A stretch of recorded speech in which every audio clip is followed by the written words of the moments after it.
പുതിയ വീഡിയോയിലേക്ക് എല്ലാ കൂട്ടുകാർക്കും സ്വാഗതം. ഇനി യാത്രകളുമായി പങ്കുവെക്കുന്ന ഡെയിലി അപ്ഡേറ്റ്സിലെ ആദ്യത്തെ അപ്ഡേറ്റ് 2 ദിവസം മുൻപ് നടന്ന NXT വീക്ക്ലി എപ്പിസോഡിൽ സംഭവിച്ച വളരെ വിവാദപരമായിട്ടുള്ള ഒരു ആക്സിഡൻറ്റിനെ സംബന്ധിച്ചാണ്.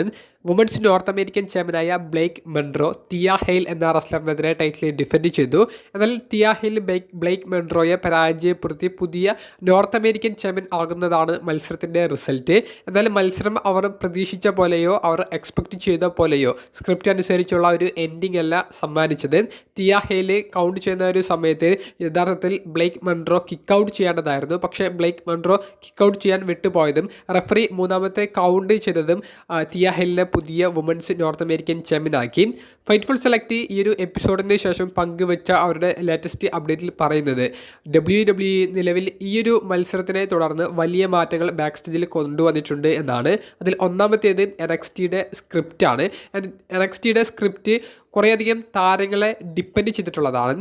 അതിലിപ്പോൾ ബ്ലേക്ക് മെൻഡ്രോ യഥാർത്ഥത്തിൽ അവർ സ്ക്രിപ്റ്റ് പ്രകാരം റിട്ടേൺ ചെയ്യേണ്ട മത്സരത്തിൽ പരാജയപ്പെട്ടത് അത് മറ്റുള്ള താരങ്ങളെയും നല്ല രീതിയിൽ ബാധിച്ചു. അതുകൊണ്ട് തന്നെ അവർ ഓൾറെഡി തയ്യാറാക്കി വെച്ചിട്ടുള്ള ഭാവിയിലെ വീക്ക്ലി എപ്പിസോഡ്സിൻ്റെയും സ്പെഷ്യൽ ഷോകളുടെയും ഒരു സ്ക്രിപ്റ്റ് തന്നെ ബ്ലേക്ക് മെൻഡ്രോയുടെ പരാജയത്തെ തുടർന്ന് മാറ്റേണ്ട ഒരു സ്ഥിതി ഉണ്ടായിട്ടുണ്ട്.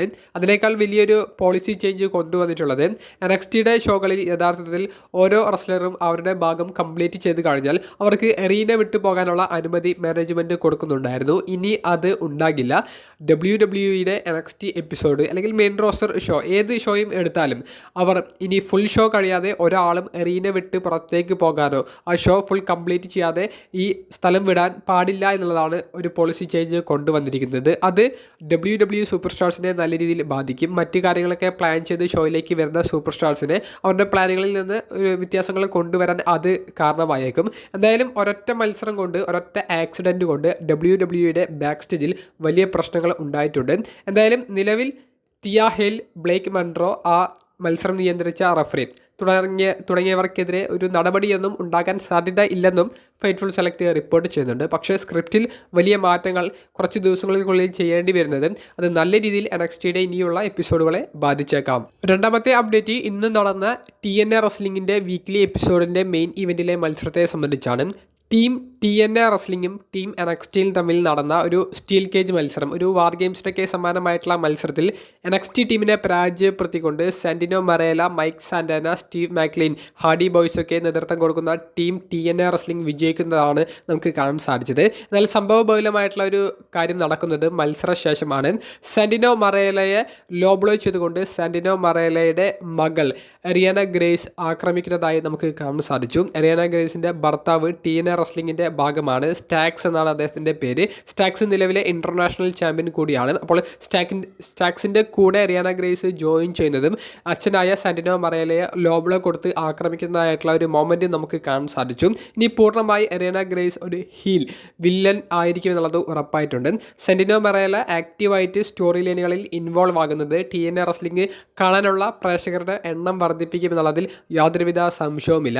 എന്തായാലും NXTയുമായിട്ടുള്ള പാർട്ണർഷിപ്പ് നിലവിൽ TNA റെസ്ലിംഗിന് നല്ല ബൂസ്റ്റ് കൊടുക്കുന്നുണ്ട് എന്നുള്ളത് ഇന്നത്തെ ഒരൊറ്റ എപ്പിസോഡ് കണ്ടാൽ തന്നെ ഏകദേശം കൂട്ടുകാർക്ക് മനസ്സിലായിട്ടുണ്ടാകും.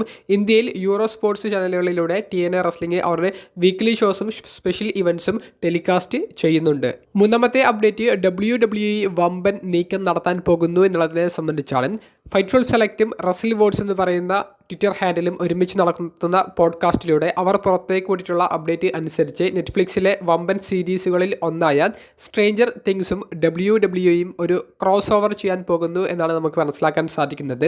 ചിലപ്പോൾ സ്ട്രേഞ്ചർ തിങ്സിൻ്റെ എപ്പിസോഡ്സിൽ WWE സൂപ്പർ സ്റ്റാർസിൻ്റെ ഒരു സർപ്രൈസ് എൻട്രി നമുക്ക് പ്രതീക്ഷിക്കാം. അല്ലെങ്കിൽ WWE സൂപ്പർ സ്റ്റാർസ് സ്ട്രേഞ്ചർ തിങ്സുമായിട്ട് ക്രോസ് ഓവർ ചെയ്യുന്ന ചില പ്രോഗ്രാമുകൾ WWEയുടെ സെഗ്മെൻറ്റുകളായിട്ട് നടത്താനും അവർ പ്ലാൻ ചെയ്യുന്നുണ്ടായിരിക്കും. എന്തായാലും സ്ട്രേഞ്ചർ തിങ്സ് എന്ന് പറയുന്നത് നെറ്റ്ഫ്ലിക്സിൽ നിലവിൽ ഏറ്റവും കൂടുതൽ കാഴ്ചക്കാരുള്ള ഒരു സീരീസാണ്. അപ്പോൾ WWE സൂപ്പർ സ്റ്റാർസിനെ ഉപയോഗിച്ചുകൊണ്ട് ഒരു ക്രോസ് ഓവർ നടത്തുമ്പോൾ മറ്റ് മേഖലയിലേക്കുള്ള ഓഡിയൻസിൻ്റെ ഇടയിലേക്കും കയറി ചെല്ലാനാണ് WWE നിലവിൽ പ്ലാൻ ചെയ്യുന്നത്. സ്ട്രേഞ്ചർ തിങ്സിനെ പിടിച്ചാൽ അതിൽ വലിയൊരു നേട്ടമുണ്ടാക്കാൻ സാധിക്കുമെന്നാണ് മാനേജ്മെൻറ്റ് കരുതുന്നത്. അത്തരത്തിലുള്ള നീക്കങ്ങൾ അണിയറയിൽ നടക്കുന്നു ാണ് നമുക്ക് അറിയാൻ സാധിക്കുന്നത്. സ്ട്രേഞ്ചർ തിങ്സ് എന്ന് പറയുന്ന സീരീസ് ഫോളോ ചെയ്യുന്നവർ ഉണ്ടെങ്കിൽ കമൻറ്റ് ബോക്സിലൊന്ന് രേഖപ്പെടുത്തുക.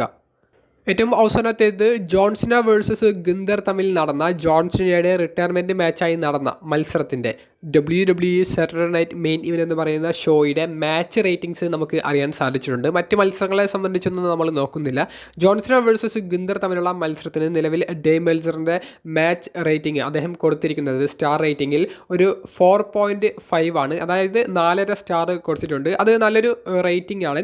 ജോൺസണയുടെ അവസാന മത്സരത്തിൽ അദ്ദേഹത്തിന് നല്ലൊരു റേറ്റിംഗോട് കൂടി അദ്ദേഹത്തിന് വിരമിക്കാൻ സാധിച്ചു. അത്രയും കിടിലമായിട്ടുള്ള ഒരു മത്സരം കാണാൻ സാധിച്ചു. മത്സരത്തിൻ്റെ എൻഡിങ്ങിനെ സംബന്ധിച്ച് പല അഭിപ്രായങ്ങളും ഉണ്ടെങ്കിലും ഒരു 4.5 സ്റ്റാർ റേറ്റിംഗ് കിട്ടുമ്പോൾ അത് മികച്ചൊരു മത്സരമാണെന്ന് പറയേണ്ടി വരും. ഇതൊക്കെയാണ് നമുക്ക് ഈ വീഡിയോയിലൂടെ പങ്കുവെക്കാനുള്ള അപ്ഡേറ്റ്സ്. വീഡിയോ സംബന്ധിച്ചുള്ള നിങ്ങളുടെ പ്രതികരണങ്ങൾ കമൻറ്റ് ബോക്സിൽ ഒന്ന് രേഖപ്പെടുത്തുക. അപ്പോൾ അടുത്തൊരു വീഡിയോയുമായി കാണുന്നത് വരെ ബൈ.